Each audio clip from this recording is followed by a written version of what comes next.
Original, original.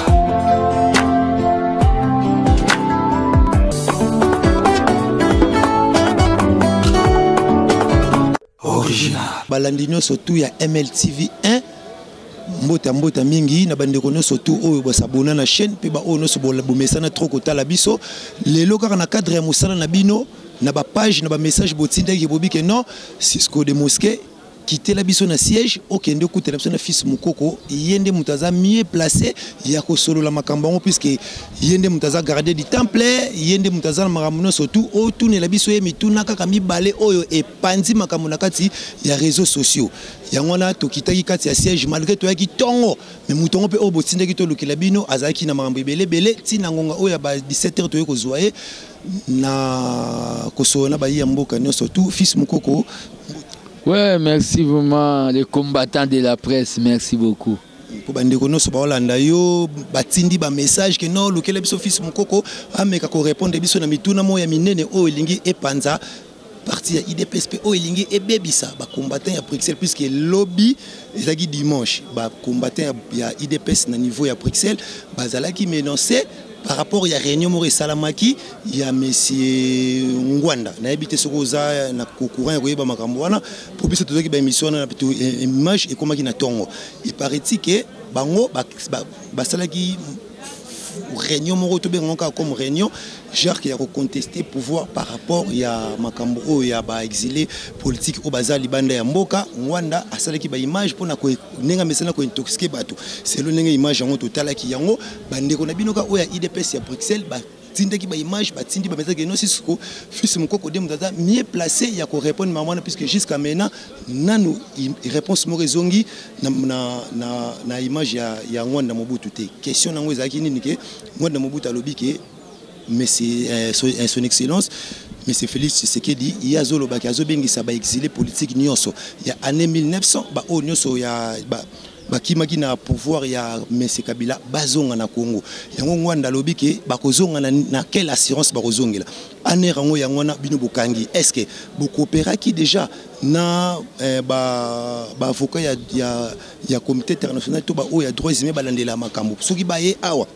baya kokufa na libulu oyo monsieur Mobutu pardon monsieur Kabila atimolela bango yango bino ndeme babiki monsieur Félix atie kaka lindalala na libulu wana po bango tango bakoya bakuye na makambo wana babiki ba lobby oyo sengaki baloba yango ba ya bino moko ya Bruxelles babeke no Cisco fils mukoko a intervenir na makambo wana o monsieur Ngwanda alobaki po ba question za mibale ya liboso o mekama ko répondre biso mukie. Bon, le problème par rapport à Ngwanda au moni Ngwanda bato belele bayoka ke baye bateke Ngwanda na lumbaka solo makila ya batu tara mutu bapesaka kombo le Terminator bangwanda pe ba politicien na mboko politicien a implantaka parti na réseaux sociaux yo monango wapi na monde Ngwanda yebisa biso ata fédération ya parti na e pareko soko ezala wapi balobi ke paraît-il que ye mutu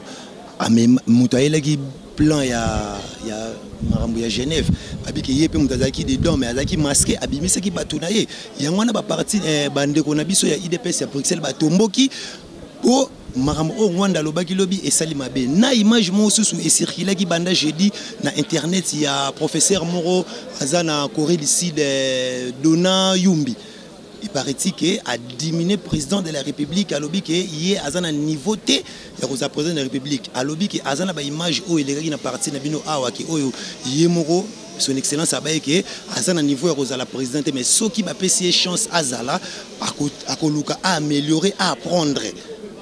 sikoyo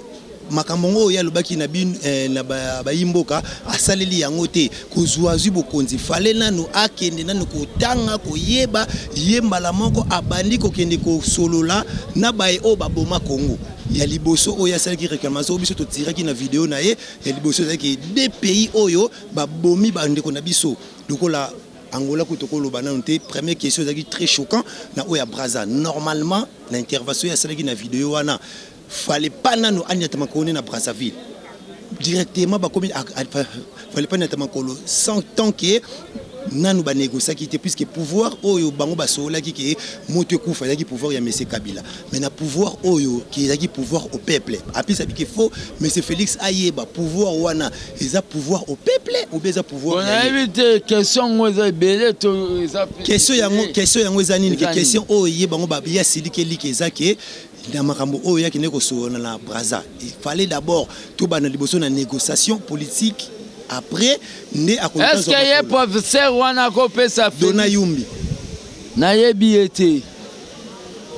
ye mutwana alobi que président a ko solo la makambone si ya ba négociation ba omoni batu misu balingi ba yebi na yebi été asala nini ye profane asala pili to avion professeur wana asala nini ayebisa biso ata pièce moko boye ya sala profane. Oui, il y a une image, il y a une négociation, il y a 30 minutes, il y a le président de la République, na président Sassou qui est solo li sans coutou na nous qui publié en gros que sans coutou que nenge abimiso wa liboso soki bino balobeli il y a peuple comment dirais-je bo se défendre nango akobimisa deuxième image ko le problème à lobby biloba loba po ba ka a publié biloko wa omoni biloko wana s'il vous plaît. Au moins, si on a un certain professeur,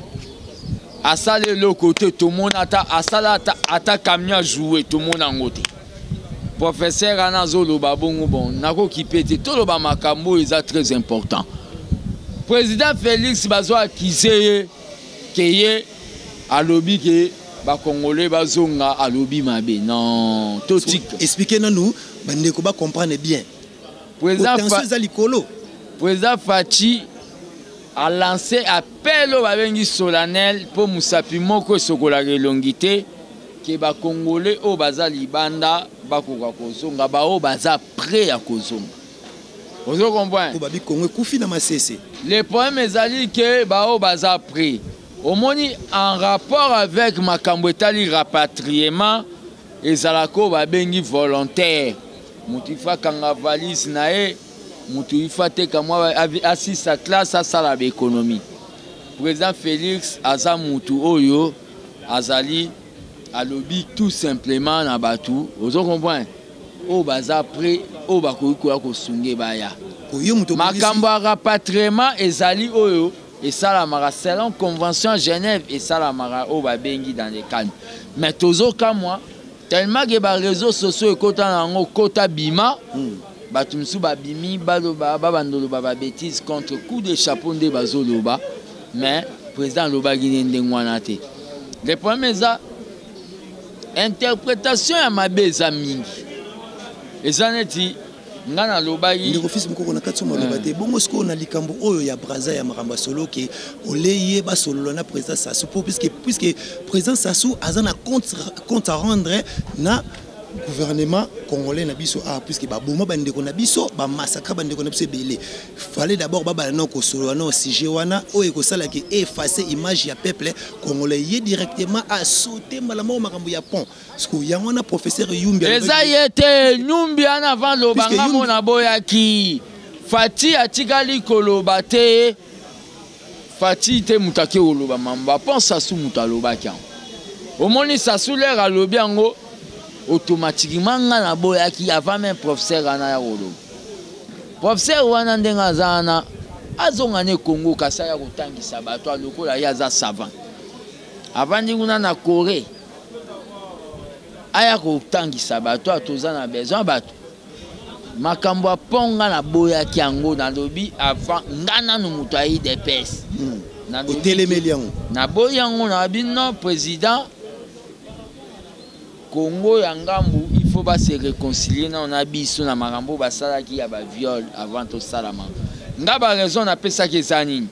po wana elingaki ya bango ya la moins cher so basali pont et bomi matadi na boma chômage kota ezala professeur wana te mutaloba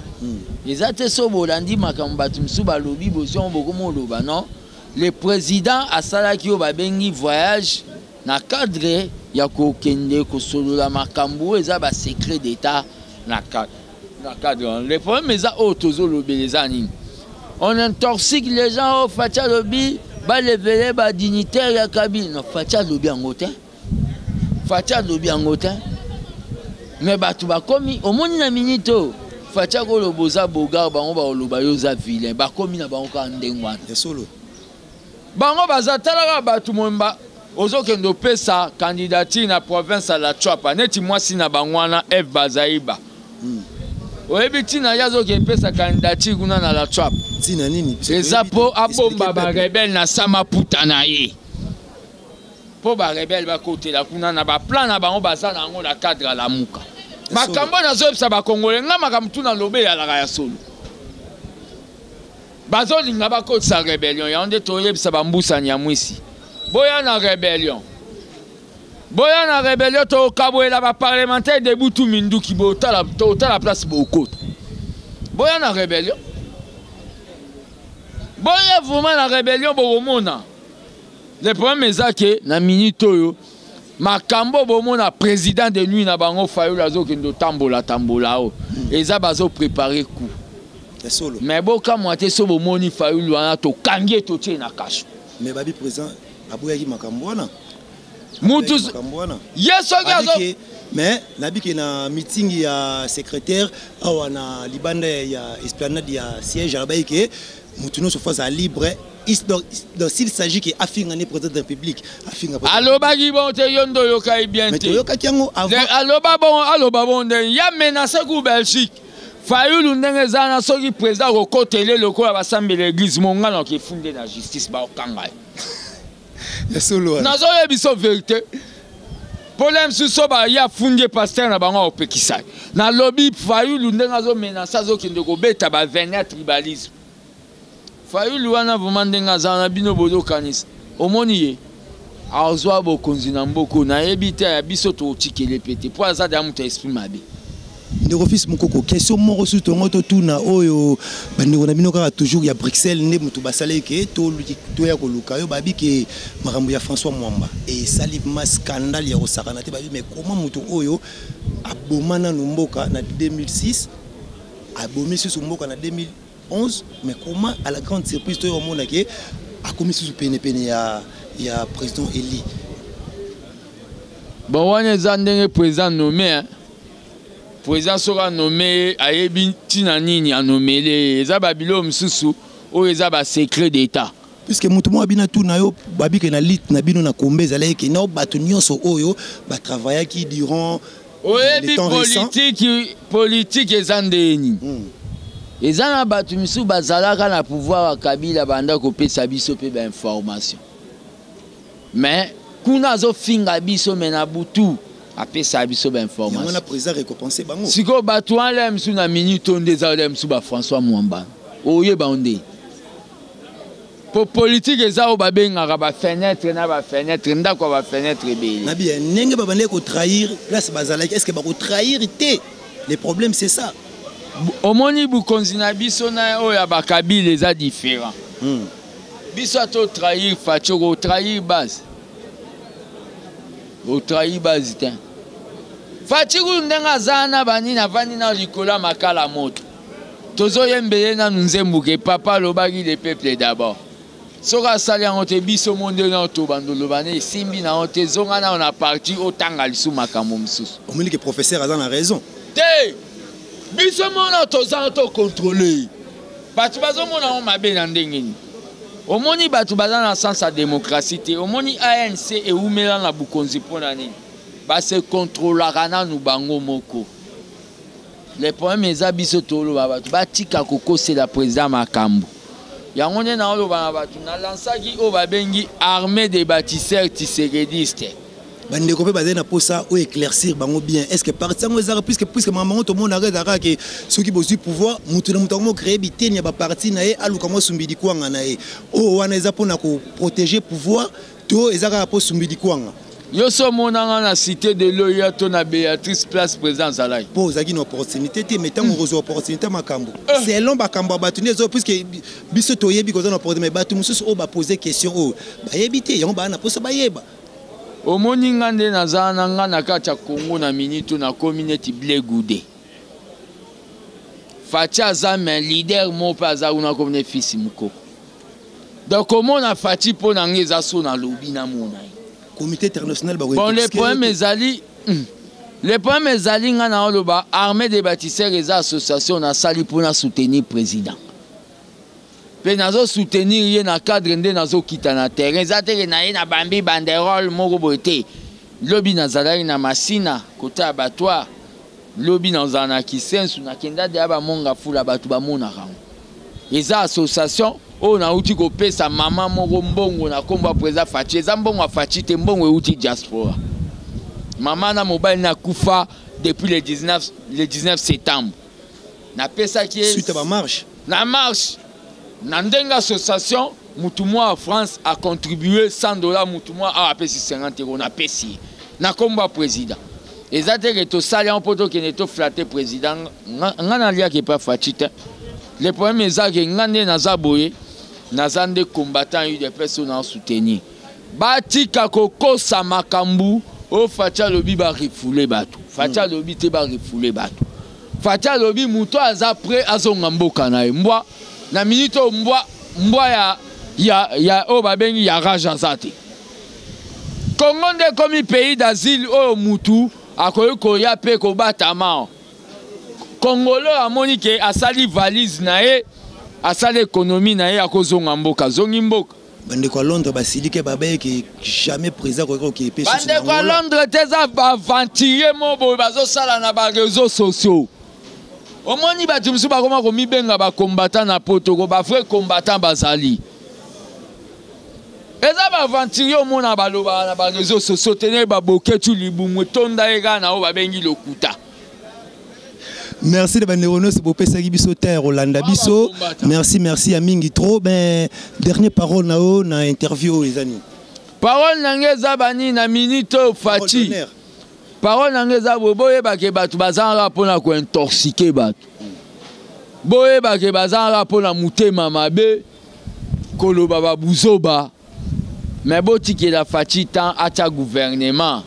Bo mona ndeto travailler. Et bon pour na bandeko ba kozana posa ba adhérer na ASBL na wana contact les amis. Contact eza plus 243 85 084 65 55. Soko benginga omoni na yambi telem suna na parlement de ponga musala na nesila te la lutte continue.